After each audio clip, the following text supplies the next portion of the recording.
In the menu you will find a tab with a key displayed on it.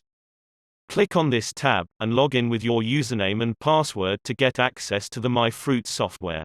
If the system indicates an alarm, you can click on the tab with the flashing triangle, to see which alarm the system indicates.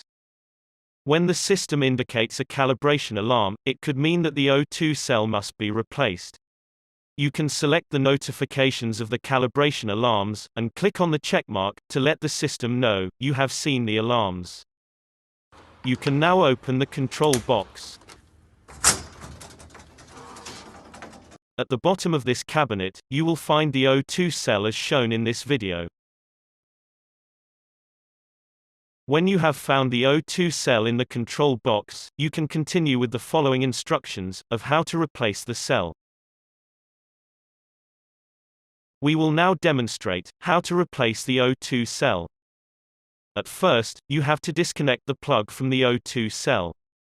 You will now be able to disconnect the cell by unscrewing the O2 cell from the fitting.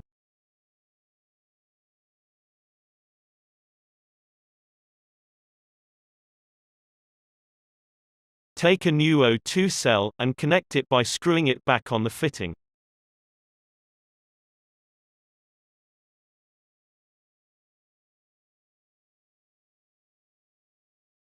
Connect the plug with the new cell. Now you have successfully replaced the O2 cell. You can return to the system's main menu for the final step. Click on the tab, Measuring System, at the bottom left of your screen. Scroll down the page, till you see the icon with a scale displayed on it. Click on the icon, and make sure the mode has been set on, Measuring Cabinet, and click on OK. The system resets itself automatically.